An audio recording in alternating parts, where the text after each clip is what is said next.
ప్రభునందు ప్రియులారా, ప్రభు యేసుక్రీస్తు నామాన మీ అందరికీ శుభాలు వందనాలు తెలియచేస్తూ ఉన్నాను. ఈ కపుల్స్ మీటింగ్, కపుల్స్ రిట్రీట్, జంటల కొరకు ఏర్పాటు చేయబడిన ఈ ప్రత్యేకమైన ఈ కూడికల్లో మీతో దేవుని యొక్క వాక్యాన్ని చెప్పడానికి ప్రభు ఇచ్చిన అవకాశం కొరకు దైవజనులు అన్న జోసెఫ్ బెన్నీ గారు ఇచ్చిన ఆహ్వానాన్ని బట్టి నేను ప్రభుని స్తుతిస్తూ మీకును సేవకునికి వారి కుటుంబానికి నా వందనాలు తెలియచేస్తూ ఉన్నాను. మంచిది. ఈ మార్నింగ్ సెషన్లో దేవుని యొక్క వాక్యం కొరకు పరిశుద్ధ గ్రంథం నుంచి కొన్ని వచనాలు మనం చదువుకుందాం. లూకా సువార్త మొదటి అధ్యాయం, లూకా సువార్త మొదటి అధ్యాయం 5వ వచనం నుండి 13వ వచనం వరకు మార్చి చదువుదాం. నేను ఒక వచనం చదువుతాను, మీరు ఒక వచనం చదవండి. అప్పుడు అందరం కలిసి వాక్యం చదివినట్లు అవుతుంది. తర్వాత ప్రార్థన చేసుకుని చిన్న ప్రార్థనతో మన ధ్యానాన్ని మనం ఆరంభిస్తాం. నేను ప్రతి రెఫరెన్సు 2 సార్లు చెప్తాను, అది నాకున్న అలవాటు. మీరు రాసుకోవచ్చు, తెరిచి కూడా చూడొచ్చు. లూకా సువార్త మొదటి అధ్యాయం, నూతన నిబంధనలో 49వ పేజీ, 5వ వచనం నుంచి ఇలా ఉంది. అతని భార్య అహరోను కుమార్తెలలో ఒకతే, ఆమె పేరు ఎలిజబెత్. ఎలిజబెత్ గుడ్రాలైనందున వారికి పిల్లలు లేకపోయిరి, మరియు వారిద్దరూ బహుకాలము గడిచిన వృద్ధులైరి. యాజక మర్యాద చొప్పున ప్రభు ఆలయంలోనికి వెళ్ళి ధూపం వేయుటకు అతని వంతు వచ్చెను.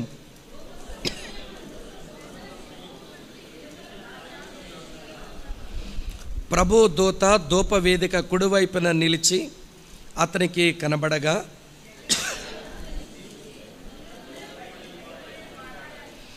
అప్పుడు ఆ దూత అతనితో, జకర్యా, భయపడకుము, నీ ప్రార్థన వినబడినది. నీ భార్య అయిన ఎలిజబెత్ నీకు కుమారుని కనును, అతనికి యోహాను అను పేరు పెట్టుదువు. దేవుడు ఈ వచనాలను మన కొరకు దీవించునుగాక. ప్రార్థన చేస్తాం. ప్రియమైన మా తండ్రి, మీకు వందనాలు చెల్లిస్తున్నాము. నీ సేవకుడు కలిగి ఉన్న కుటుంబాల కొరకైన దర్శనమును బట్టి మీకు స్తోత్రములు.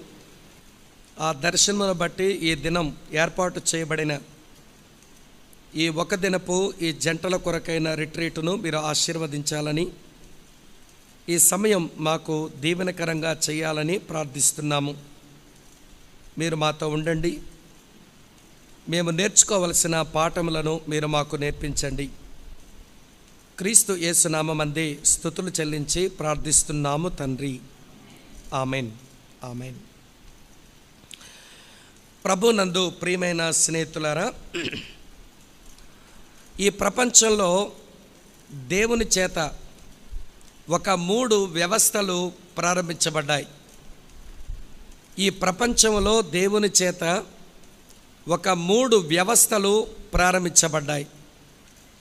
అందులో మొట్టమొదటి వ్యవస్థ పేరు కుటుంబం. దేవుడు ఆ కుటుంబ వ్యవస్థను ఆదికాండం 2వ అధ్యాయంలో ఆయనే ఉద్దేశించి దాన్ని కట్టాడు. అయితే ఆదికాండం 3వ అధ్యాయం దగ్గరకు వచ్చినప్పుడు ఆ వ్యవస్థ కూలిపోయింది.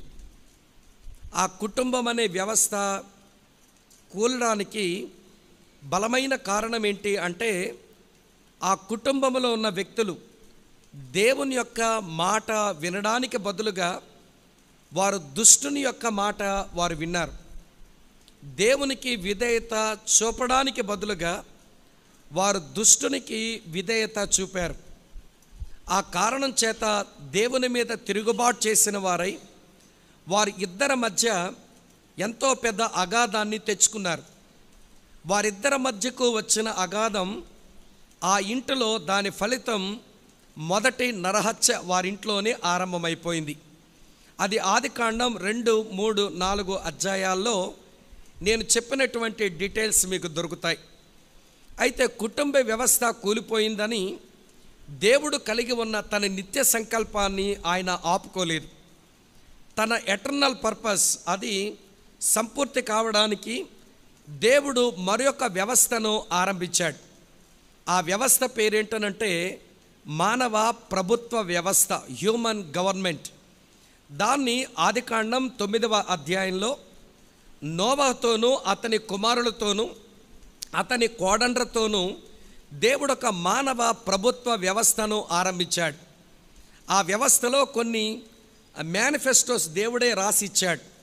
మీరు రక్తముతో ఉన్న మాంసాన్ని తినరాదు, మీరు ఒకరికొకడు హత్య చేసుకోరాదు అని దేవుడే ఆ మానవ ప్రభుత్వ వ్యవస్థకు ఆయనే రూల్స్ అండ్ రెగ్యులేషన్స్ ఇచ్చి మళ్ళీ తన వ్యవస్థను ఆరంభించాడు. ఆ వ్యవస్థ కూడా ఎంతో కాలం ఉండలేదు, అది కూడా కుప్పకూలిపోయింది. అది కుప్పకూలడానికి గల కారణం మనం ఆదికాండం 11వ అధ్యాయంలో మనం చూస్తాం. ఆదికాండం 11వ అధ్యాయంలో ఈ భూమి మీద ఉన్న మనుషులు దేవుని కంటే గొప్పవారం అవుదామని, పేరు సంపాదించుకుందామని వారు తపన పడి మానవ ప్రభుత్వ వ్యవస్థను వారు ముక్కలు చేసుకున్నారు. దేవుని కంటే గొప్పవాడిని కావాలని నిమ్రోదు ఆశ. నిమ్రోదుతో ఉన్నవారి అందరి తపన ఏంటనంటే ఈ భూమి మీద ఒక పెద్ద టవర్ మనం నిర్మించి మనము పేరు సంపాదించుకుందాం. మనుషులు భూమి మీద బ్రతికితే పేరు సంపాదించుకోవడానికి బ్రతకూడదు, దేవునికి మంచి పేరు తేయడానికి బ్రతకాలి.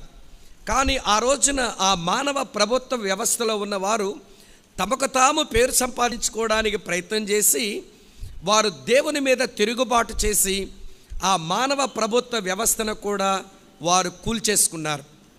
కనుక ఎప్పటికీ 2 వ్యవస్థలు కూలిపోయినాయి. ఇక దేవుడు మరో వ్యవస్థను భూమి మీద స్థాపించాడు. ఆ వ్యవస్థ పేరేంటనంటే సంఘము అని మనం చూస్తాం. అపోస్తలుల కార్యముల గ్రంథం 2వ అధ్యాయంలో దేవుడు తన సంఘము అనే వ్యవస్థను ఆయనే కట్టాడు, ఆయనే దానికి పునాది. సరే, ఈ సంఘం అనే వ్యవస్థ ఇది కూడా కూలిపోయి ఉండునేమో, కానీ అది కూలకుండా ఉండడానికి ఆయన పడిన ప్రయాసంతా కూడా ఆ చర్చిలో మనం చూస్తాం, సంఘం అనే వ్యవస్థలో మనం చూస్తాం. ఈ సంఘము అనే వ్యవస్థకు ఆయనే శిరస్సుగా ఉన్న కారణం చేత ఈ సంఘము అనే వ్యవస్థ కూలిపోకుండా ఉండడానికి తన రక్తమును ఇచ్చి, తన వాక్యమును ఇచ్చి, తన ఆత్మను కూడా ఇచ్చి సంఘం అనే వ్యవస్థను దేవుడే కాపాడుతూ ఉన్నాడు. ఆయనే దాన్ని కాపాడుకుంటాడు కూడా. కాబట్టి అప్పుడప్పుడు మనం ఉజ్జా లాంటి వాళ్ళం అయిపోతాం. ఏంటి ఉజ్జా ప్రయత్నం అనంటే నిబంధన మందసం పోతున్నది, ఆ ఎద్దు యొక్క కాలు బెనికింది, ఆ ఆవు యొక్క కాలు బెనికింది, అది కింద పడిపోబోతున్నది. వెంటనే ఉజ్జా దాన్ని పట్టుకోవడానికి ప్రయత్నం చేసి అతను అక్కడికక్కడే చావడం మనం బైబిల్లో చూస్తాం. కనుక సంఘం అనే వ్యవస్థను అది పడిపోతున్నా ముక్కలవుతున్నా నీవేదో చేయడానికి కాదు, దేవుడు నీ ద్వారా ఏం జరిగితే జరగాలంతే. అంతేగాని నీ యొక్క సొంత ఉద్రేకమో సొంత ఆసక్తితో నువ్వు నేను ఏమీ చేయలేం. ఈ సంఘం అనే వ్యవస్థ కూలే వ్యవస్థ కాదు, ఇది ఎన్నటన్నిటికీ నిలబడవలసిన వ్యవస్థ. తన రక్తము చేత కొనుక్కున్నాడు, దానికి ఆయనే శిరస్సుగా ఉన్నాడు. అది ఎప్పటికప్పుడే శుద్ధిగా ఉండడానికి తన రక్తం ఇచ్చాడు, తన వాక్యం ఇచ్చాడు, తర్వాత తన ఆత్మను కూడా ఇచ్చాడు. ఆత్మ ద్వారా వరములను ఇస్తున్నాడు సంఘములో, ఆత్మ ద్వారా ఫలమును కూడా పుట్టిస్తున్నాడు. ఇట్లా సంఘం అనే వ్యవస్థను దేవుడు కట్టి ఉంచాడు. ఆ సంఘం అనే వ్యవస్థలోనే మనం ఇప్పుడున్నాం. సరే, నా ఇంట్రడక్షన్ వినండి. ఇప్పుడు కుటుంబ వ్యవస్థ కూలిపోయింది, మానవ ప్రభుత్వ వ్యవస్థ కూలిపోయింది, ఇప్పుడు సంఘ వ్యవస్థ భూమి మీద ఉంది. ఇప్పుడు మనమంతా ఏ ఇన్స్టిట్యూషన్లో ఉన్నామనంటే సంఘము అనే వ్యవస్థలో ఉన్నాం. కనుక సంఘములోనికి వచ్చిన మనల్ని కుటుంబాలుగా ఆయన బాగు చేస్తే మళ్ళీ కుటుంబ వ్యవస్థ బాగుపడుతుంది. కుటుంబ వ్యవస్థ బాగుపడితే మానవ ప్రభుత్వ వ్యవస్థ బాగుపడుతుంది. మానవ ప్రభుత్వ వ్యవస్థ బాగుంటే మన సంఘాలు కూడా చాలా ఆశీర్వాదకరంగా ఉంటాయి. ఈ సంఘం ఆశీర్వాదకరంగా ఉంటే దీంట్లోనికి వచ్చిన కొత్త కుటుంబాలు మళ్ళీ వాళ్ళు బాగుపడతారు. ఇది డివైన్ పర్పస్ సైకిల్, దేవుని యొక్క సంకల్ప చక్రం. ఇది ఏంటి దేవుని సంకల్ప చక్రం అంటే సంఘము ద్వారా కుటుంబం, కుటుంబము ద్వారా సమాజం, సమాజములో సంఘం, సంఘము ద్వారా కుటుంబం, కుటుంబము ద్వారా సమాజం, ఇట్లా దేవుని సంకల్ప చక్రం అది ఆశీర్వాదకరంగా ఉండాలని దేవుని యొక్క ఉద్దేశం. అందుకని ఈ కుటుంబం పట్ల దేవుడు ఎంత శ్రద్ధ కలిగి ఉన్నాడో అది అర్థం అవ్వడానికి ఒక మాట చెప్పి నేను చదివిన వాక్యం దగ్గరికి మిమ్మల్ని తీసుకుని వెళ్తాను. బాగా వినండి. అపోస్తలుడైన పౌలు ఎఫెసీయులకు రాసిన పత్రిక 5వ అధ్యాయంలో ఆయన 22వ వచనం నుంచి 6వ అధ్యాయం వరకు కూడా కుటుంబం గురించి రాస్తాడు. కుటుంబం అంటే అన్ని కుటుంబాల గురించి రాయలేదు, క్రైస్తవ కుటుంబాన్ని గురించి రాశాడు. వింటున్నారా నా మాట? ఎఫెసీయులకు రాసిన పత్రిక 5వ అధ్యాయం 22వ వచనం నుంచి 6వ అధ్యాయం వరకు కూడా 10వ వచనం వరకు కూడా ఆయన క్రైస్తవ కుటుంబాన్ని గురించి రాస్తాడు. మీరు చాలా జాగ్రత్తగా మీరు గమనిస్తే ఈ కుటుంబాన్ని గురించి రాయక మునుపు దేని గురించో రాశాడు ఆయన. ఈ కుటుంబాన్ని గురించి రాసిన తర్వాత మరికొక దేని గురించో రాశాడు. అదేంటో ఇదేంటో చెప్తాను చూడండి. కుటుంబం అనే దాన్ని మధ్యలో ఉంచి పైన దేని గురించి రాశాడు అంటే 5వ అధ్యాయం 18వ వచనం, మీరు మద్యముతో మత్తులై ఉండకుడు కానీ, చెప్పండి, అందులో దుర్వ్యాపారము కలదు, అయితే మీరు ఏమై ఉండాలి? ఆత్మపూర్ణులై ఉండండి. అనగా ఒక కుటుంబం అనే వ్యవస్థ దేని చేత నడిపించబడాలనంటే పరిశుద్ధాత్మ నింపుదలతో అది నడిపించబడాలి. అట్లా నడిపించబడలేదనుకోండి ఎంత ప్రమాదం ఉందంటే అడుగును చూపిస్తాను చూడండి. ఎఫెసీయులకు రాసిన పత్రిక 6వ అధ్యాయం 10వ వచనం చదువుతున్నాను చూడండి. తుదకు ప్రభు యొక్క మహాశక్తిని బట్టి ఆయన యందు బలవంతులై ఉండండి, మీరు అపవాది తంత్రములను ఎదిరించుటకు శక్తిమంతులగునట్లు దేవుడిచ్చు సర్వాంగ కవచమును, చెప్పండి, ధరించుకోండి. ఈ ఫ్యామిలీ గురించి రాసిన తర్వాత అడుగున దేని గురించి రాస్తున్నాడు? దాని క్రింద మీరు ఎక్కడ ఉన్నారా? క్రిందని అపవాది. కనుక ఆత్మ స్వాధీనములో ఒక క్రైస్తవ కుటుంబం లేకపోతే ఖచ్చితంగా ఈ కుటుంబం అపవాది నోట్లోనే పడుతుంది అని మనం తెలుసుకోవాలి. అందుకే కుటుంబాన్ని గురించి అంత శ్రద్ధ, అంత గొప్ప ఉద్దేశం దేవుడు కలిగి ఉన్న కారణం చేత ఈ రోజున సంఘములోనికి వచ్చిన కుటుంబాలను దేవుడు బాగు చేసి సమాజాన్ని ఉద్ధరించడానికి దేవుడు ఆశపడుతున్నాడు అనే సత్యం ముందు మీ మనసులో పడాలని నేను కోరుతున్నాను. ఎందుకంటే ఈరోజు వేస్ట్ అయిపోయింది, అనవసరంగా వచ్చాను అన్న బాధ లేకుండా అసలు మీ ఫ్యామిలీ విషయంలో దేవుడు ఎంత గొప్ప ఉద్దేశాన్ని కలిగి ఉన్నాడో అది మీకు అర్థం కావడానికి ఈ మాటలు చెప్పాను. సరే, ఇప్పుడు నా సందేశంలోకి వెళ్తాను. చాలాసార్లు ఫ్యామిలీగా చర్చకు వచ్చాం, ప్రార్థన చేసుకోవడానికి వచ్చాం. దేనికి వచ్చినట్లు మనం ప్రార్థన చేయటమో, ఆరాధించడమో, లేక ఒక బైబిల్ స్టడీకి రావటమో, ఈ అన్నిటి వెనకాల మనకున్న మోటివేషన్ ఏంటి? దేని కొరకని, ఎందు కొరకని మనం ఇక్కడికి వస్తున్నాము? ఆరాధన కావచ్చును, ప్రార్థనా కూడికలకు కావచ్చును, లేకపోతే ఒక బైబిల్ స్టడీ కావచ్చు. మన మందిరంలోనికి ఎందుకొరకు వస్తున్నాము? మనం ఇక్కడ రావడానికి వెనకాల ఉన్న మోటివేషన్ ఏంటి అనంటే నేను ఖచ్చితంగా చెప్తాను. ఆంధ్రుల మోటివేషన్ ఏంటనంటే నేను దేవుని యొద్ద నుంచి ఆశీర్వాదం, అంతేనా? దేవుని యొద్ద నుంచి ఏదైనా ఆశీర్వాదం పొందుకోవాలి, దేవుని దగ్గర నుంచి నా అవసరాలు తీర్చుకోవాలి. నేను ఫ్యామిలీస్గా వచ్చిన అన్నలకు, అక్కలకు, చెల్లెళ్ళకు, తమ్ముళ్లకు నేను చెప్పగోరే విషయం ఏంటనంటే చాలాసార్లు మందిరానికి వచ్చాము, మనం ఎప్పుడు మన అవసరాలు తీర్చుకోవడానికి ఇక్కడికి వచ్చాం. ప్రార్థనలో మన అవసరాలు తీరాలని ప్రార్థించాం. ఆరాధనలో ఏదో ఆరాధించి కానుక వేస్తే దేవుడు మన అవసరాలు తీర్చే అందనాలు ఎక్కిస్తాడని ఇక్కడికి వచ్చాం.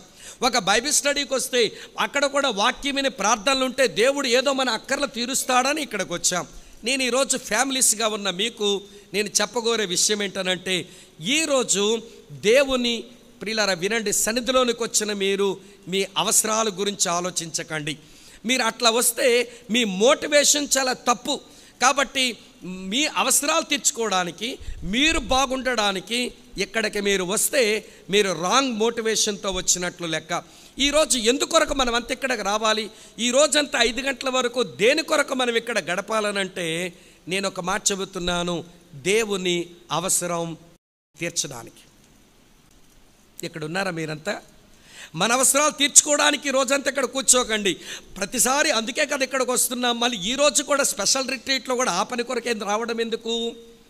కనుక మన అవసరాలు తీర్చుకోవడానికి ప్రతిసారి వచ్చాము. ఈరోజు మన అవసరాలు మర్చిపోదాం. ఈరోజు దేవుని అవసరం మనం తీర్చుదాం. ఒక ప్రశ్న, దేవునికి అవసరాలు ఉంటాయండి అని మీరు అంటారేమో. మీరు ఎక్కడ ఉన్నారా? అర్థమవుతున్నాయి నా మాటలు? దేవునికి అవసరాలు ఉంటాయా? అవును, దేవునికి అవసరాలు ఉన్నాయి. దేవుడు చాలా అవసరతలో ఉన్నాడు. ఆయన అవసరాలు ఏంటో 2-3 వచనాల్లో చూపించి మనం చదువుకున్న వాక్య దగ్గరకు మనం వస్తాం. రండి నాతో కలిసి యెషయా గ్రంథం చదువుదాం. యెషయా గ్రంథం 59వ అధ్యాయం 16వ వచనం చూడండి. సంరక్షకుడు లేకపోవుట ఆయన చూచెను, మధ్యవర్తి లేకుండాట చూచి ఆశ్చర్యపడెను. వింటున్నారా ఈ మాట? దేవునికి ఎవరు కావాలట? దేవుడు ఒక అవసరంలో ఉన్నాడు. దేవుని అవసరం ఏంటనంటే సంరక్షకుడుగా ఉండేవాడు ఎవడో కావాలి, మధ్యవర్తిగా బ్రతికేవాడు ఎవడో కావాలి. ఈ భూమి మీద సంరక్షకులు లేరు, ఈ భూమి మీద మధ్యవర్తులు లేరు. ఇది నా అవసరం అంటున్నాడు దేవుడు. 2-3 పేజీలు తిప్పండి. అదే యెషయా గ్రంథం 64వ అధ్యాయం 7వ వచనం చూడండి. యెషయా గ్రంథం 64 అధ్యాయం 7వ వచనం.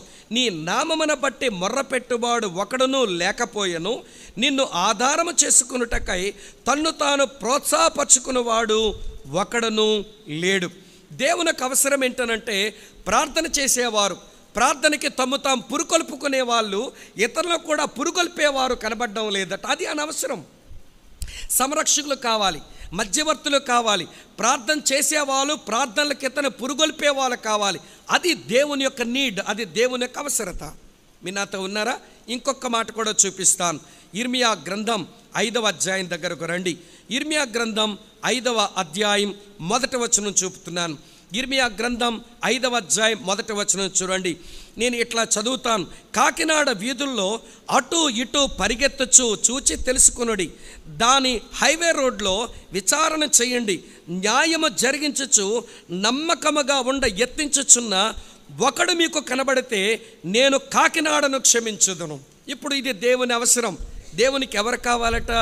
నమ్మకముగా బ్రతకడానికి యత్నించే వాళ్ళు దొరికితే చాలు. నమ్మకంగా బతికే వాళ్ళు అక్కర్లా, నమ్మకంగా బ్రతకడానికి ప్రయత్నించిన వాళ్ళు దొరికితే చాలు. ఇది నా అవసరం. వింటున్నారా ఈ మాట? దేవునికి మనకే అవసరాలు ఉంటాయని మనం ఉదయం లేచిన దగ్గర నుంచి రాత్రి పడుకునే వరకు, జనవరి 1వ తారీఖు నుంచి డిసెంబర్ 31వ తారీఖు వరకు జీవితకాలం మన అవసరాల గురించే దేవుని సన్నిధికి వస్తాము, మన అవసరాల గురించే మనం ఆలోచిస్తాము. ఈరోజు ఆలోచన బయట పెట్టండి. ఈరోజు దేవుని యొక్క అవసరం తీర్చడానికి ఆలోచించే వాళ్ళంగా ఈరోజు ఇక్కడ మనం ఇక్కడ కూర్చుందాం. దేవుని అవసరం సంరక్షకులు కావాలి, దేవుని అవసరం మధ్యవర్తులు కావాలి, దేవుని యొక్క అవసరం ప్రార్థించే వాళ్ళు కావాలి, దేవుని యొక్క అవసరం నమ్మకంగా బ్రతకడానికి యత్నించే వాళ్ళు దొరకాలి. సరే, అవన్నీ పాత నిబంధనలో అది దేవుని అవసరాలు. సరే, మన న్యూ టెస్టమెంట్ క్రిస్టియన్సే కదా మనం. ఇప్పుడు దేవుని అవసరం ఏంటి అది మీతో చెప్తాను. వినండి స్నేహితులారా, ఇప్పుడు దేవుని అవసరం ఏంటనంటే వినండి. దేవునికి కావాల్సింది హెరాల్డ్స్ కావాలి, క్రీస్తు ఆగమన దూతలు కావాలి. ఎవరు కావాలి? క్రీస్తు ఆగమన దూతలు కావాలి.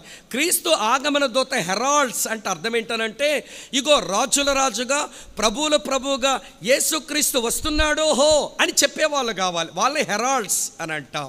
కొంతమంది హెరాల్డ్ అని పేరు పెట్టుకుంటారు. హెరాల్డ్ అంటే అర్థం ఏంటనంటే క్రీస్తు ఆగమన దూత అని అర్థం. క్రీస్తు వస్తున్నాడు అని చెప్పే ఒక దూతని మనం హెరాల్డ్ అని అంటాం. కనుక ఇప్పుడు దేవుని అవసరం ఏంటనంటే యేసుక్రీస్తు ఆయన వస్తున్నాడు ప్రియులారా, ఆయన రాజుల రాజుగా ప్రభువుల ప్రభువుగా వస్తున్నాడు, ఆయన తన రాజ్యాన్ని భూమి మీద ప్రారంభిస్తాడని చెప్పే ఒక హెరాల్డ్ కావాలి. మరి ఆ హెరాల్డ్ని ఎవరిస్తారు? ఆ ఆగమన దూతని ఎవరిస్తారు? అమ్మా మీరు ఎక్కడ ఉన్నారా? ఎవరిస్తారో అది అర్థం కావాలంటే ఆయన మొదటిసారి వచ్చినప్పుడు మళ్ళీ ఆయన మొదటిసారి రావడానికి కూడా ఎవరు కావాలి? మీరు ఎక్కడ ఉన్నారా లేదా? ఆయన మొదటిసారి వచ్చినప్పుడు కూడా ఎవరు కావాలి? ఇగో ఆయన వస్తున్నాడు, ఆయన కొరకు మార్గం సరళం చేయండి, వంకర త్రోవలన్నీ తిన్నగా చేయండి, ప్రతి ఎత్తు పోడ్చండి, ప్రతి పల్లము కూడా ఎత్తు చేయండి, మీరు మారు మనసు పొందండి, ఆయన వస్తున్నాడని చెప్పడానికి అప్పుడు కూడా ఎవరు అవసరం ఉంది? ఆయనకు ఒక హెరాల్డ్ అవసరం. అప్పుడు ఆ మొదటిసారి ఆయన రావడానికి ఒక ఆగమన దూత అవసరమైంది. ఇప్పుడు రెండవసారి రావడానికి ఒక ఆగమన దూత అవసరమైంది. మరి అప్పుడు ఆగమన దూత అవసరతలో ఆయన ఉన్నప్పుడు ఆ ఆగమన దూతను ఇచ్చిన వారు ఎవరనంటే ఏ సింగిల్ ఫ్యామిలీ, ఒక చిన్న కుటుంబం. ఒక చిన్న కుటుంబం దేవుని అవసరాన్ని తీర్చేసింది. మీకు అర్థమవుతున్నదని చెప్పిన మాట.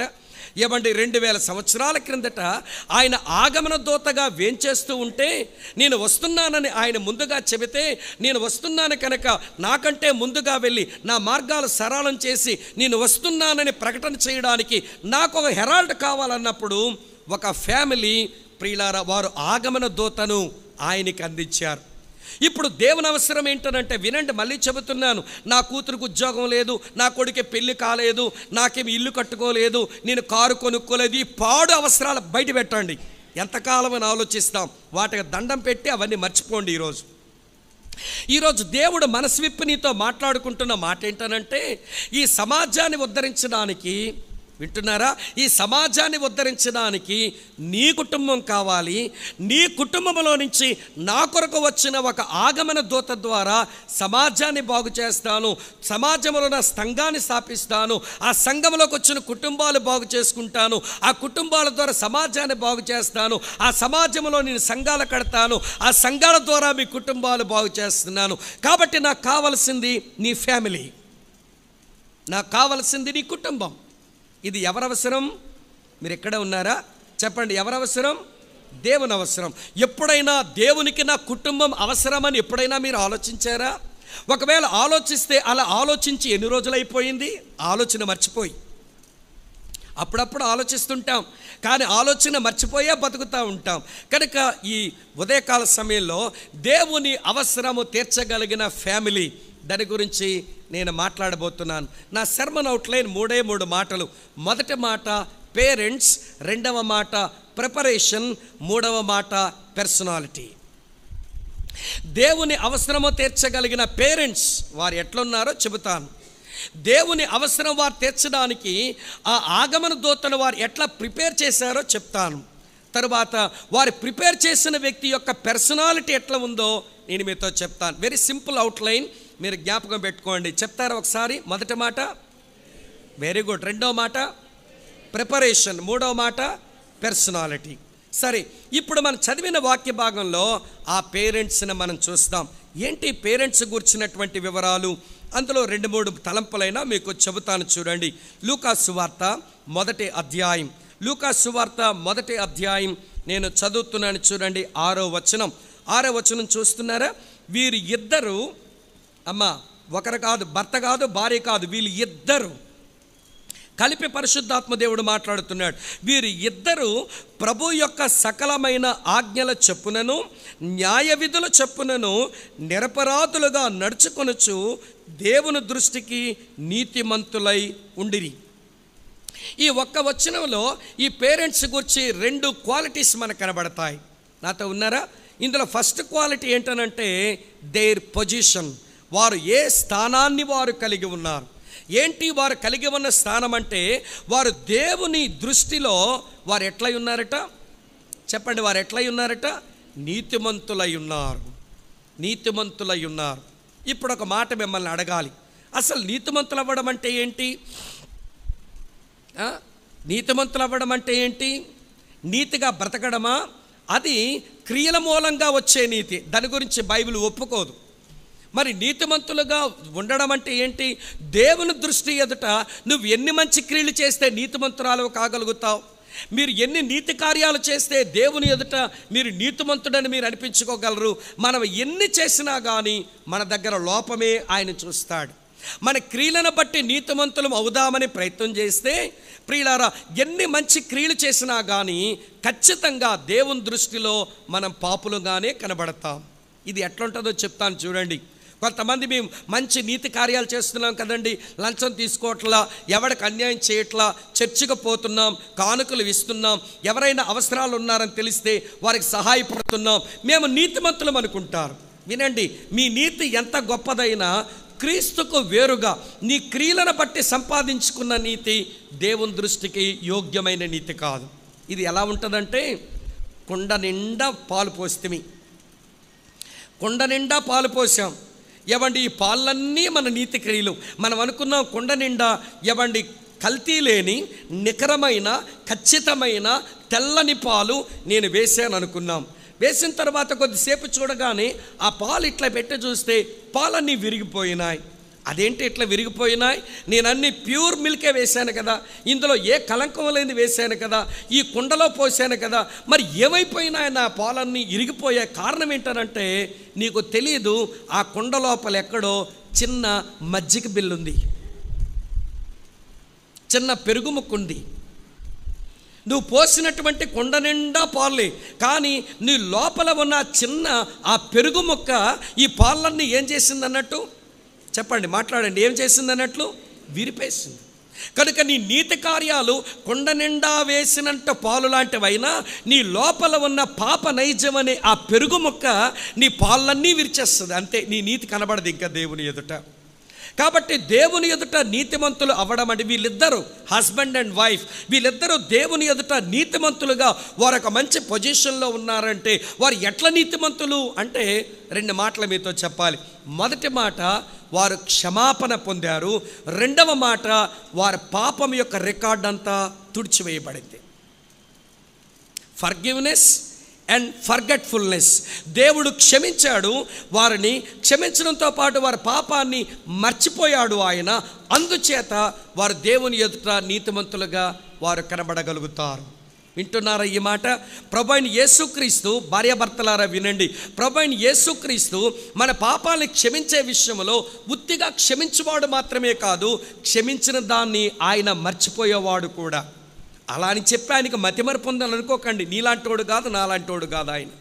ఆయనకేమీ మతిమరుపు లేదు. ఉద్దేశపూర్వకంగానే దాన్ని జ్ఞాపకానికే తెచ్చుకోడట. చూడండి ఆ మాట ఎట్లుందో, చదువుతాను ఆ మాట. హెబ్రీలకు రాసిన పత్రిక రాసుకోండి, వచనాలు తర్వాత మీ స్టడీకి ఉపయోగపడతాయి. హెబ్రీ పత్రిక 8వ అధ్యాయం 12వ వచనం చూడండి. నేను వారి దోషముల విషయమై దయగలిగి వారి పాపములను ఇకను ఎన్నడను చెబుతారమ్మా జ్ఞాపకం చేసుకోం.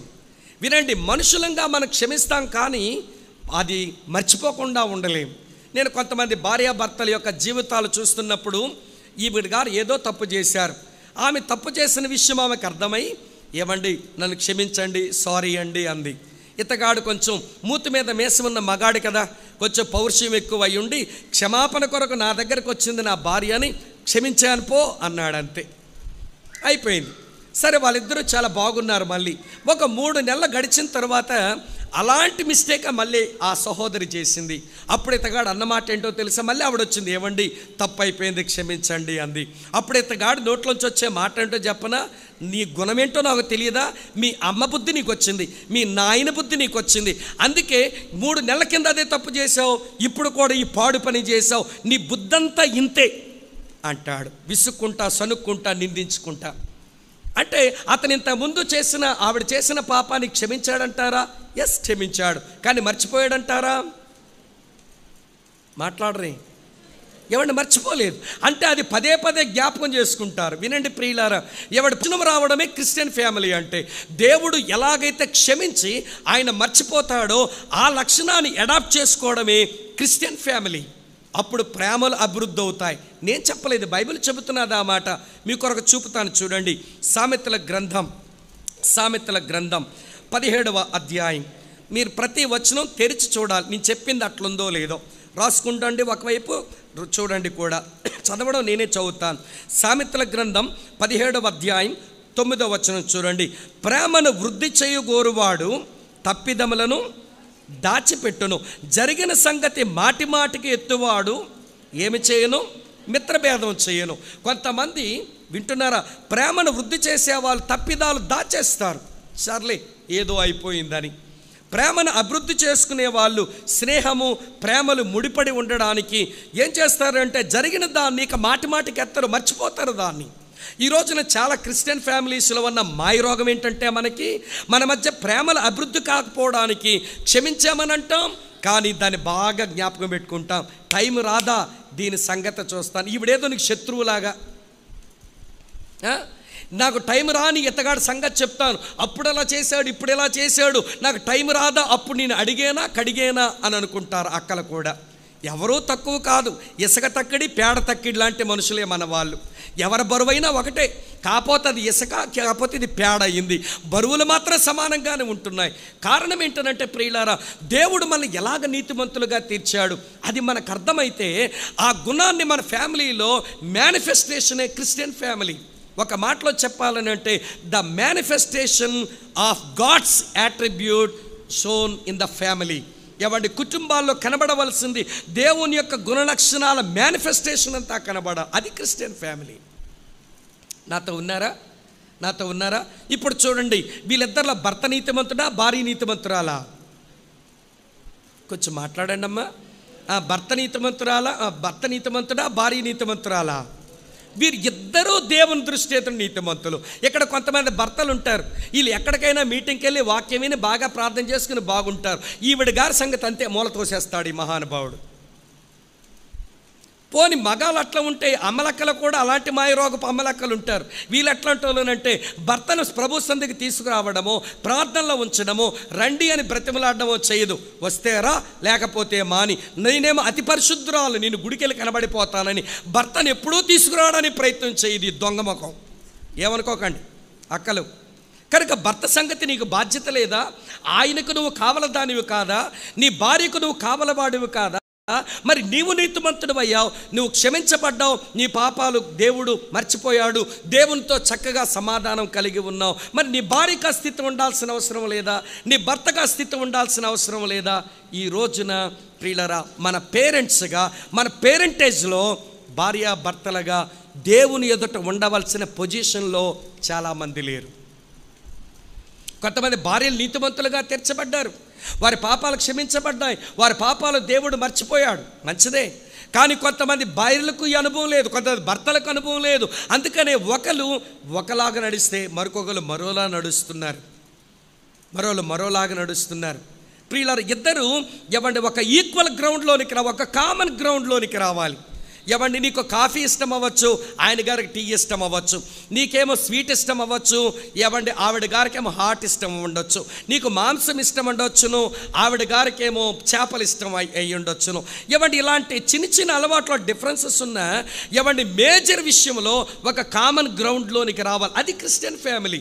ఏంటా మేజర్ ఇష్యూ అంటే దేవునిలో మనము నీతిమంతులుగా తీర్చబడ్డాం. నాతో ఉన్నారా? నా మాటలు అర్థమవుతున్నాయా? దేవుని అవసరము తీర్చగలిగిన ఆ ఫ్యామిలీ ఒక కామన్ గ్రౌండ్లో ఉంది. అదేంటంటే వీరిద్దరు కూడా దేవుని దృష్టి ఎదుట ఎవరు నీతిమంతులు. ఇప్పుడు భర్తలను అడుగుతున్నాను, అన్నయ్యలారా, మీ సతీమణి ఆమె నీతిమంతురాలుగా తీర్చబడిందా? అక్కలను అడుగుతున్నాను, అమ్మా, మీ భర్తలు నీతిమంతులుగా తీర్చబడ్డారా? వాళ్ళ పాపాలు క్షమించబడ్డాయని, దేవుడు వాటిని మర్చిపోయాడు అనే విషయం ఒకరికొకరు బోధించుకొని ఇద్దరూ కలిసి నీతిమంతులు కానీ దేవుని దృష్టి ఎదుట ఉన్నారా అన్నది ఒక ప్రశ్న. మీరిద్దరూ అట్లా కానప్పుడు మీరు అవసరాలు తీర్చుకోవడానికే దేవుని ముందుకు వస్తారు కానీ దేవుని అవసరం తీర్చగలిగిన వారుగా మీరెప్పుడు ఉండలేరు అనే విషయం మీరు మొదటగా గుర్తించాలి. నీతిమంతులుగా తీర్చబడ్డ వెరీ సింపుల్. దేవుడు దాన్ని చాలా తేలిక చేసినాడు. ఎట్లా చేశాడో ఒక రెఫరెన్స్ చూపించి నేను కొంచెం ముందుకు వెళ్తాను. రోమీయులకు రాసిన పత్రిక చూస్తున్నారా? 5వ అధ్యాయం 1వ వచనం చూడండి, ఏముంది అక్కడ? కాబట్టి విశ్వాసమూలమున ఏమైతే నీతిమంతులుగా తీర్చబడ్డాం. చాలు. క్రీస్తు యేసునందల విశ్వాసం, నీ అంతరంగంలో జరిగిన పశ్చాత్తాపం అది ఏం చేస్తున్నదనంటే నిన్ను నీతిమంతులుగా తయారు చేస్తున్నది. ఇటువంటి సింపుల్ గాస్పల్ నుంచి నీ భర్త పోవడం, ఇటువంటి ఒక తేలికపాటి సువార్త నుంచి నీ భార్య దూరంగా అయిపోవడం ఎంత గొప్ప నష్టమో మీరే ఆలోచించాలి. నెంబర్ 2, ఈ పేరెంట్స్ దగ్గరికి వద్దాం. మొదటగా వారు దేవుని అవసరం తీర్చగలుగునట్లుగా వారు కలిగి ఉన్న పొజిషన్ దేవుని ఎదుట నీతిమంతులు. నెంబర్ 2, రెండవ సంగతి చెప్తాను చూడండి, మళ్ళీ 6వ వచనంలోని, వీరిద్దరూ ప్రభు యొక్క సకలమైన ఆజ్ఞల చెప్పునను న్యాయ విధుల చెప్పునను ఎట్లున్నారటమ్మా? నిరపరాధు. ఇది వారి కండిషన్. వారి పొజిషన్ రైచియస్ పీపుల్, వారి కండిషన్ బ్లేమ్లెస్ పీపుల్. ఇద్దరిలో ఒకరా? ఇద్దరు కలిసా? అమ్మ చెప్పండి, వీళ్ళిద్దరూ కలిసి వీరు నిరపరాధులు. అంటే నిరపరాధులు అంటే ఏ పాపము లేదని కాదు అక్కడ అర్థం. నిరపరాధులు అంటే అర్థం ఎవడి వారికి ఏదైతే తెలుసో ఆ తెలిసినంత మేరకు సరిగా బ్రతకడం, మేలైనది ఏదో తెలుసు ఆ మేలు చేయడం, చెడు ఏదో వాళ్ళకి తెలుసు ఆ చెడు చేయకుండా ఉండడం. అంటే అర్థం ఏంటో తెలుసా?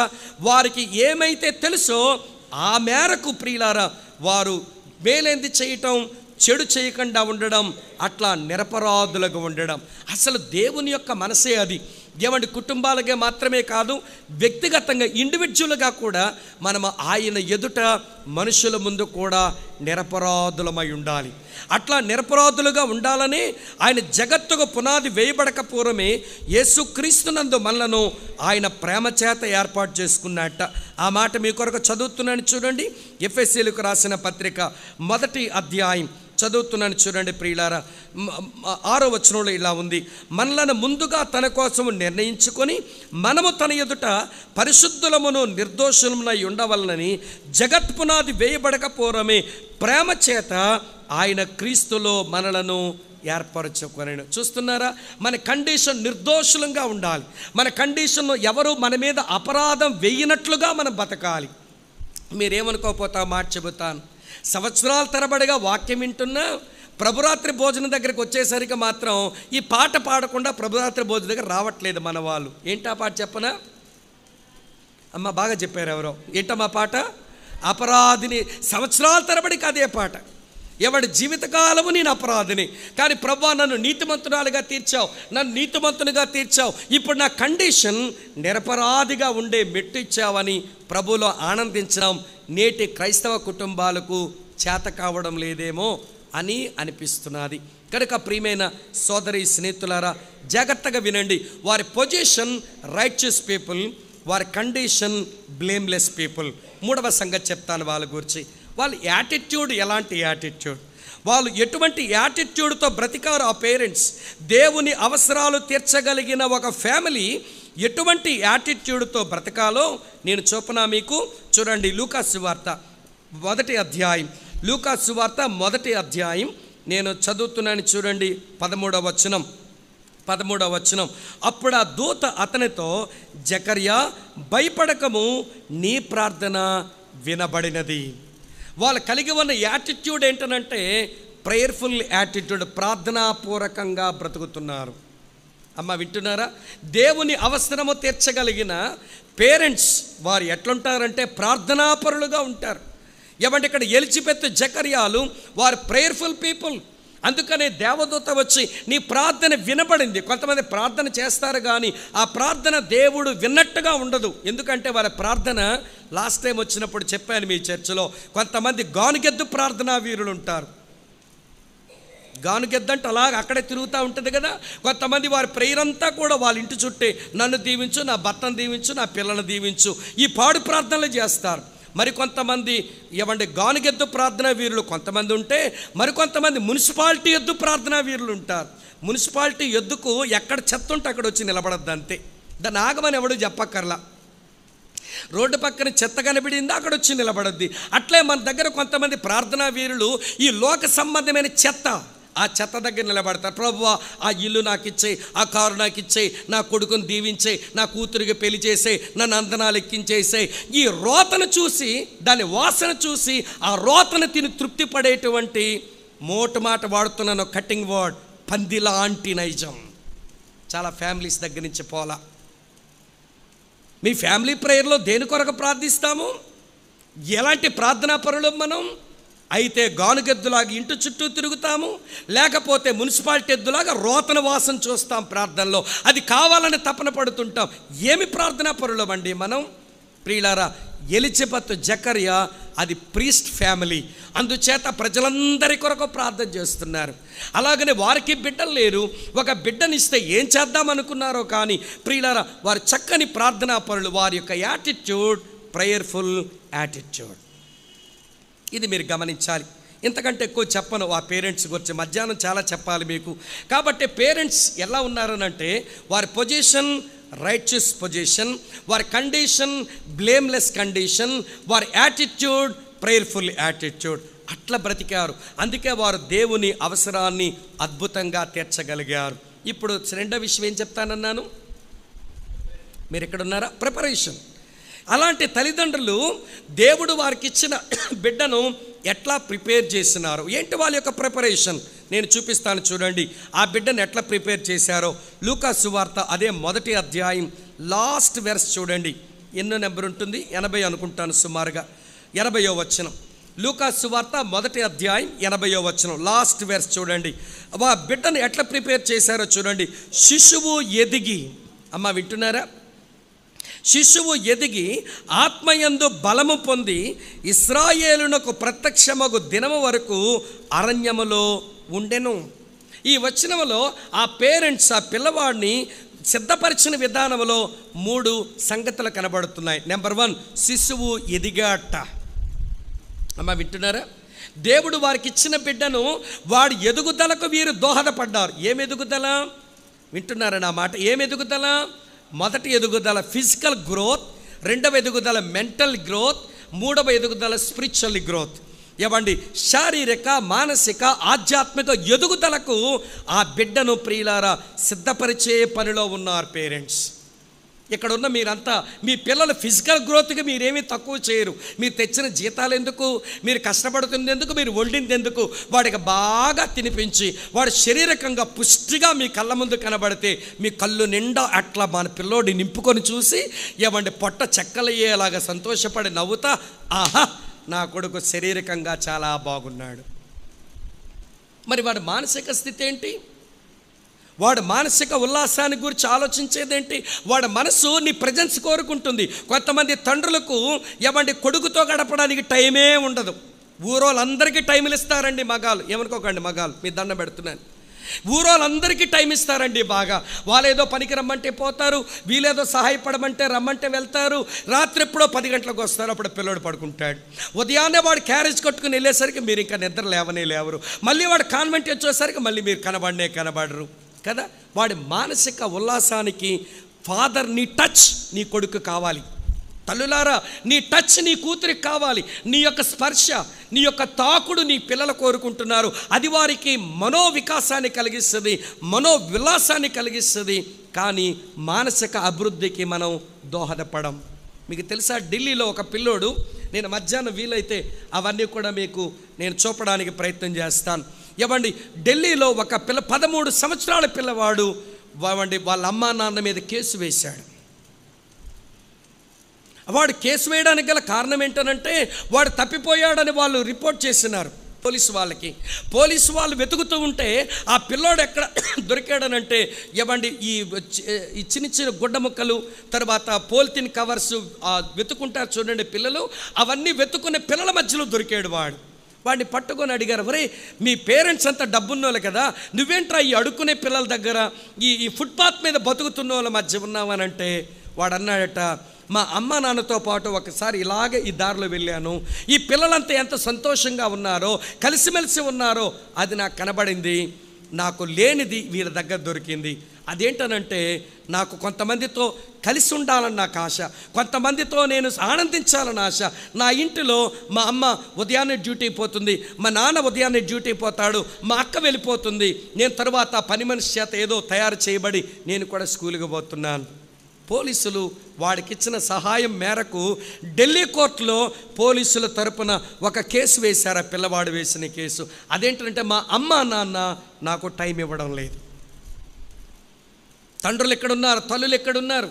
మీ పిల్లల యొక్క ప్రిపరేషన్లో వాడికి శారీరకంగా అభివృద్ధికి బాగా భోజనం పెడుతున్నారు, కష్టపడి మీరు డబ్బులు తెస్తున్నారు, కాదని చెప్పడం లేదు. కానీ వాడి మనోవికాసానికి మీరు చేస్తున్నటువంటి అభివృద్ధి కొరకు దోహదపడిన పనులేంటో చెప్పండి, లిస్ట్ అవుట్ చేయండి. షేరింగ్ టైంలో అన్న జోసెఫ్ అన్న అంతా చేసిన తర్వాత నా కొడుకు నా కూతురు మనోవికాసానికి నేను ఏం చేస్తున్నాను, ఏం ఇవ్వడం లేదు అనేది మిమ్మల్ని మీరు ఎవాల్యుయేట్ చేసుకోండి, అర్థమవుతుంది మనకి. తరువాత వాడు ఆధ్యాత్మిక ఎదుగుదలకు మనమేమి దోహదపడ్డాం చెప్పండి. మీరు ఇలాగ అంటారేమో 700 గంటల్లో వాడికి ఏదో నేర్చుకోవాలంటే వాడు ఏమి నేర్చుకుంటాడు చెప్పండి? నా మాటలు అర్థమవుతున్నాయో లేదే మీకు? ఈ రోజున ప్రియులారా, ఈ పేరెంట్స్ని మనం అభినందించాలి. ఎట్లా అభినందించాలనంటే, వారు శిశువును ఎదుగునట్లుగా చేశారు. వాడు గ్రోత్ కనబడుతుంది వాళ్ళలో. శారీరకంగా, మానసికంగా, ఆధ్యాత్మికంగా వాడు వృద్ధి చెందినాడు, ఎదిగినాడు. నెంబర్ 2, రెండో విషయం ఏంటనంటే, చూడండి, వాడు ఏమైనాడట? ఆత్మయందు ఏమయ్యాడటమ? వాడు బలము పొందాడు. Filled with the Holy Spirit. ఆ పిల్లవాడు దేవుని ఆత్మ నింపుదలతో ఉన్నాడు. వినండి స్నేహితులారా, ఈ రోజున మన పిల్లలు ఎప్పుడో వారు మారుమనసు పొంది రక్షించబడి వాడికి దెబ్బలు తగిలితే, ఇబ్బందులు వస్తే అప్పుడు మారుమనసు పొంది ఆత్మ నింపుదల అనుభవానికి వస్తున్నారు. కానీ ఈరోజు నీ ఇంట్లో అన్ని పరిస్థితులు బాగున్నప్పుడే నీ కొడుకో నీ కూతురు రక్షించబడి వాళ్ళు దేవుని ఆత్మను పొందిన వారుగా ఎందుకు మారడం లేదు అంటే, ఆత్మ పొందిన అనుభవంలో నువ్వు లేవు కాబట్టి. ఆవు పొలములో మేయగా దూడ ఒడ్డును మేయినా? ఆవు పొలములో మేస్తుంది, దూడ అక్కడే మేస్తుంది. తండ్రివైన నీవు దేవుని సంధికి వెళ్ళటం, దేవుని వాక్యం వినడం, మారు మనసు పొందడం, దేవునితో పశ్చాత్తాపంతో ఉండడం, ఆత్మ నింపుదలతో జీవితాన్ని నడిపించడం, ఇవన్నీ చూస్తే నీ కొడుకు ఆ మంచి అనుభవాల్లోనికి వస్తాడు. కానీ ఈరోజు నీ కొడుకో నీ కూతురో ఆ అనుభవంలో లేరు. కారణం ఏంటి అనంటే, ప్రియులారా, తల్లిగా నీ దగ్గర అనుభవం లేదు, తండ్రిగా నీ దగ్గర అనుభవం లేదు. ఆత్మ నింపుదల గల తల్లివని, నువ్వు ఆత్మ నింపుదల గల తండ్రివని నీ పిల్లలు నిన్ను చూడలేకపోతున్నారు. ఇదే కాకినాడలో, పేర్లు అడగండి, ఒక దైవజనుడు మరో దైవజనుడు ఇంటికి వచ్చాడు. ఆ దైవజనుడికి ఒక కొడుకున్నాడు. సరే, ఆ కొడుకు కొంచెం 9th క్లాస్కి వచ్చాడని ఈ పాస్టర్ గారు కొంచెం సువార్త చెప్పడం అంటే చాలా తీవ్రత అన్నమాట. ఎక్కడికి వెళ్ళినా సువార్త చెప్తారు. మీ చర్చ కూడా వచ్చారులేండి ఆ పాస్టర్ గారు. ఎక్కడికి వెళ్ళినా సువార్త చెప్పే మనసు అయింది. బ్లెస్సింగ్ యూత్ మిషన్లో పనిచేశారు. ఎవరింటికి వెళ్ళినా సువార్త చెప్తాడు ఆయన నోరే సువార్త కొరకు తెరవబడుతుంది. సరే, ఈ 9th క్లాస్ చదువుతున్న పిల్లవాడికి సువార్త చెబుదామని ఎట్లా స్టార్ట్ చేద్దామని ఆలోచించి ఇలా ప్రారంభిస్తే వీడు నా లైన్లోకి వస్తాడని ఇట్లా మొదలుపెట్టాడట ఆయన సంభాషణ. ఒరే, మీ మమ్మీ ఉదయం లేవగానే ఏం చేస్తుందిరా అన్నాడట. అంటే ఆ పిల్లవాడు, అంకుల్, మా అమ్మ ఉదయం లేవగానే మోకరించి ప్రార్థన చేసుకుని క్వైట్ టైం చేసుకుంటుంది అంకుల్ మా మమ్మీ అని వాడు చెబితే, చూసావా తెల్లవారగానే మీ మమ్మీ దేవుని మీద ఎలా ఆధారపడుతుందో, దేవుడు సహాయం చేయవాడురా, దేవుడు మాట్లాడే దేవుడురా అని వాక్యం చెబుదామని ఆయన మీ మమ్మీ లేవగానే ఏం చేస్తుందిరా అని అడిగాడు ఈ పాస్టర్ గారు. ఆ పిల్లోడు ఇచ్చిన జవాబు ఏంటో చెప్పనా? అంకుల్, మమ్మీ లేవగానే వంటింట్లోకి వెళ్ళి కాఫీ కాసుకుని తర్వాత వచ్చి టాయిలెట్కి పోద్ది అంకుల్ అన్నాడు. మీకు అర్థమైందో లేదో? పాస్టర్ గారు అట్లా ఆగిపోయాడు. ఎలా ఈ కోణంలో చెబుదామనుకున్నాను వాక్యం, ఇదేంటి వాళ్ళ అమ్మ గురించి వీడు ఇలాంటి టెస్టిమోనీ ఇచ్చాడు? ఆవిడ గారు ఒక పాస్టమ్మ గారు కదా. ప్రియులారా వినండి, ఈ రోజున సంఘములో చెప్పే వాక్యమో, సండే స్కూల్లో చెప్పే వాక్యమో, మరికొకరు గద్దించిన గద్దింపులో వాడి లైఫ్ని ట్రాన్స్ఫార్మ్ చేయవు, కానీ నీ లైఫ్ వాడితో చాలా బాగా మాట్లాడుద్ది. తండ్రివైన నీ జీవితం నీ కొడుకుతో చాలా బాగా మాట్లాడుద్ది. తల్లివైన నీ జీవితం నీ కూతురుతో చాలా బాగా మాట్లాడుద్ది. అందుచేత ప్రియులారా, వారు ఆత్మ నింపుదల కలిగిన వాడు ఉండడానికి పేరెంట్స్గా ఆ నింపుదలకు ముందు మనం రావాలి. అది సెకండ్ ప్రిపరేషన్. థర్డ్ ప్రిపరేషన్ ఏంటనంటే, చూడండి, ఆ పిల్లోడు ఎక్కడున్నాడట? ఇశ్రాయేలీలకు ప్రత్యక్షమయ్యే వరకు ఎక్కడున్నాడు వాడు? అరణ్యములో ఉన్నాడు. వింటున్నారా నా మాట? అంటే వాడు అరణ్యములో ఉంచడానికి వీళ్ళు ఇష్టపడ్డారు, వాడు అరణ్యములోనే ఉన్నాడు. అంటే అర్థం ఏంటన్నమాట? ఈ యెరూషలేము ఆ పరిసర ప్రాంతాల్లో ఉండేటువంటి మనుషులతో వీడు కలిసిపోకూడదు, వీడికి సపరేటెడ్ లైఫ్ ఉండాలి. అమ్మ వింటున్నారా? ఈ పిల్లవాడికి ఏముండాలి? ప్రత్యేకించబడిన జీవితం ఉండాలి. దేవుడే చెప్పాడు కదా, వీడు నాజీరు చేయబడినవాడని. కనుక వీడు దేవుని కొరకు ఒక ఆగమన దూతగా పనికొస్తాడు. కాబట్టి వీడు ఖచ్చితంగా వీళ్ళందరి నుంచి ప్రత్యేకంగా ఉండాలి. వాళ్ళ అమ్మ నాన్న ఎంత మంచి బట్టలు కొనిచ్చారో వీడికి చూడండి. ఏం బట్టలు కొనిచ్చారు? మాట్లాడరేమమ్మా అక్కలు? అమ్మ ఒంటె రోమాలతో చేసిన వస్త్రం వేసుకున్నాడు. ప్రియులారా, అసలు సాధారణమైన వాళ్ళు కూడా వాడరేమో అటువంటి అతి సాధారణమైన బట్టలు ఇచ్చారు అబ్బాయికి. అటువంటి బట్టలు వేసుకున్నాడు. తర్వాత వాడికి ఎలాంటి భోజనం తినరని చెప్పారో చూడండి. ఎలాంటి భోజనం తింటున్నాడు అబ్బాయి? ఇవ్వండి మిడతలు, తర్వాత తేనె. అరే, మిడతలు తేనెలతో బతుకుతారా? మీకు సంగతి చెప్పన, అది సరైన ఫుడ్. ఎందుకు సరైన ఫుడ్ చెప్తాను వినండి. ఒక మనిషి బ్రతకడానికి, సైన్స్ స్టూడెంట్స్ ఉంటే చెప్తారు మీరు, ఒక మనిషి బ్రతకడానికి ఏం కావాలి మన ఆహారంలో? కార్బోహైడ్రేట్స్ ఉండాలి, ప్రోటీన్స్ ఉండాలి. ఈ రెండు ఉంటే చాలు కదా. మీరు ఎక్కడ ఉన్నారా అమ్మా? ఈ యొక్క మనిషి బ్రతకడానికి వారు తీసుకునే ఆహారంలో ఉండాల్సింది కార్బోహైడ్రేట్స్ ఉండాలి, అట్లనే ప్రోటీన్స్ ఉండాలి. మిడతలు ప్రోటీన్ ఫుడ్, తేనె కార్బోహైడ్రేట్స్. జెన్యూన్ ఫుడ్ ఇచ్చారు, కాకపోతే అంత రుచిగా ఉండకపోవచ్చు. యెరూషలేములో ఉన్నవారు కాస్ట్లీ ఫుడ్ తింటున్నారేమో. ఆ పిల్లవాడు చూసి మమ్మీ ఎలిజబెత్ దగ్గరకు వచ్చి, జకరియా డాడీ అలాంటి భోజనం నాకు తినాలని ఉందంటే, ఆ తల్లిదండ్రులు ఇద్దరు దగ్గర తీసుకుని, నాన్న నువ్వు దేవుని కొరకు ఆగమన దూతగా పనిచేయాలరా, వారు తింటున్న భోజనం తినకూడదు.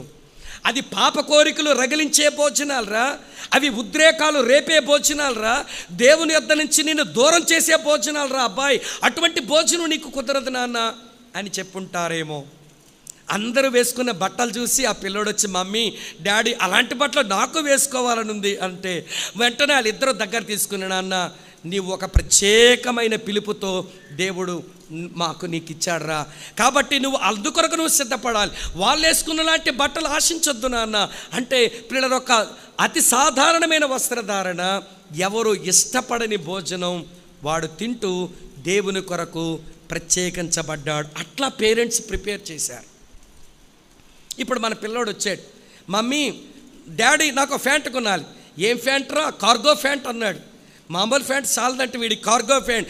ఏంట్రా కార్గో ప్యాంట్ అని అంటే, అడుక్కున్నాడు సంచులు ఉన్నట్టుగా ప్యాంట్ నిండా సంచులే, ఎక్కడ 2 సంచులు, ఎక్కడ 2 సంచులు, కాళ్ళ కింద 2 సంచులు.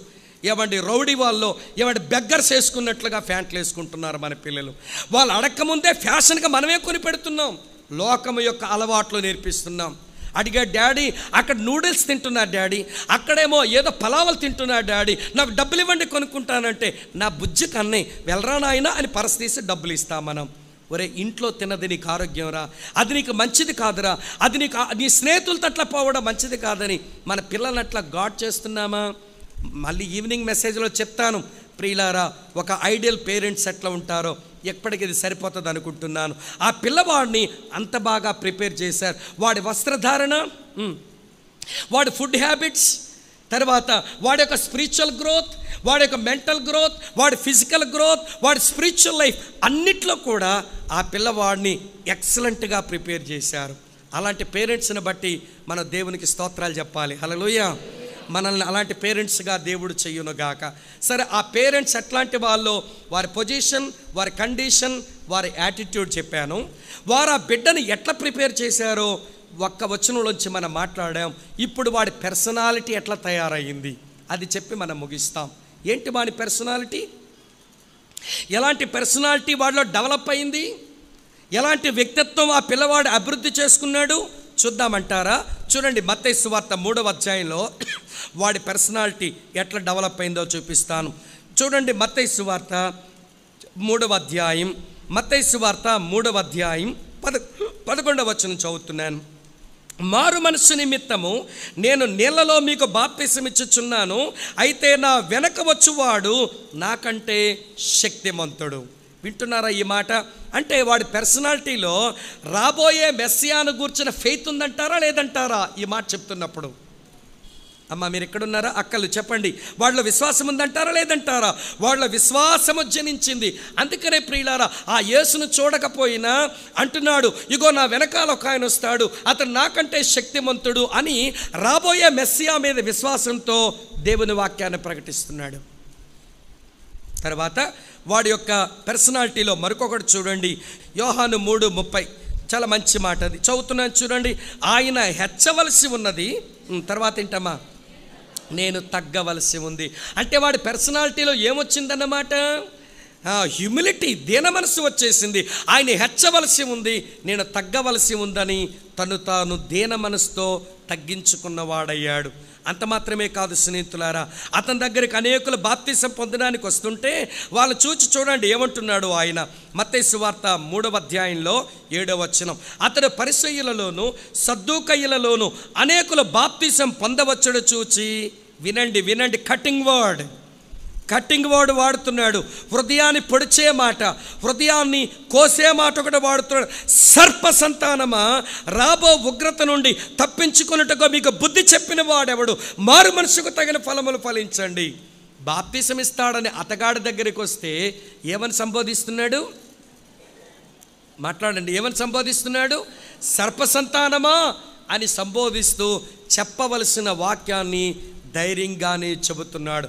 వాడి పర్సనాలిటీలు ఇప్పుడు ఏమొచ్చిందంటే కరేజ్, ధైర్యం కూడా వచ్చింది. ఇప్పుడు చెప్పండి, మన పిల్లలకు ఎలాంటి పర్సనాలిటీ వచ్చింది? మన పర్సనాలిటీ డెవలప్మెంట్ ట్రైనింగ్ పంపిస్తాం. నేను కూడా పర్సనాలిటీ డెవలప్మెంట్ ట్రైనింగ్ ఇస్తాను. ఏమంటే ఆ పర్సనాలిటీ డెవలప్మెంట్ ట్రైనింగ్లో 24 క్యారెట్స్ గోల్డ్ ఎట్లా ఉంటుందో 24 ప్రిన్సిపల్స్ ఉంటాయి. మేము పర్సనాలిటీ డెవలప్మెంట్లో 24 ప్రిన్సిపల్స్ చెప్తాం మేము.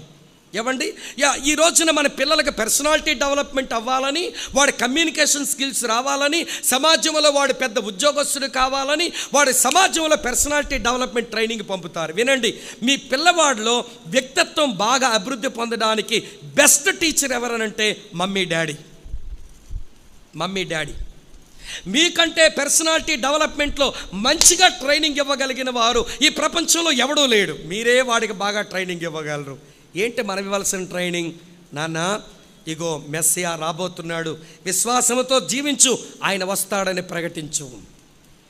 ఆయన సృష్టికర్త, ఆయన చేత నువ్వు సృజించబడ్డావు, నిన్ను నువ్వు సృజించుకోలేదురా.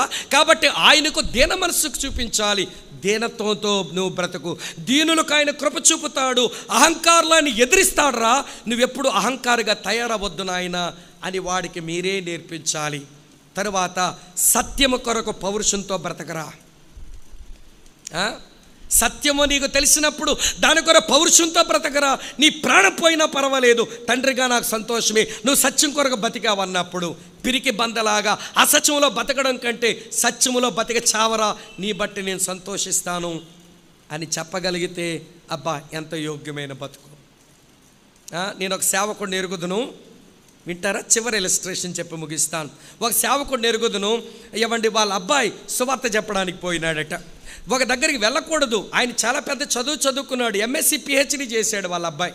ఎంఎస్సి పిహెచ్డి చేసినాడు, సువార్త చెప్పడానికి పోతే అక్కడ వాళ్ళు చావగొట్టినారు, ఒళ్ళంతా దెబ్బలే. వాళ్ళ నాయన దగ్గరికి వచ్చినాడు, డాడీ అని అట్లా కళ్ళల్లో నీళ్లు పెట్టుకొని అట్లా నిలబడ్డాడు. ఆయన పెద్ద సేవకుడు, ఈ అబ్బాయి చిన్న సేవకుడు. నన్ను బాగా కొట్టేశారు అన్నట్లుగా ఏడుస్తుంటే వాళ్ళ నాన్న వచ్చి కౌగిలించుకొని ఆ దెబ్బలన్నింటికి మందులేదో రాసి ఆ దెబ్బలు కడుగుతాడని ఆ కొడుకు ఎదురు చూస్తూ సానుభూతితో కళ్ళల్లో నీళ్లు పెట్టుకొని అట్లా నిలబడ్డాడు.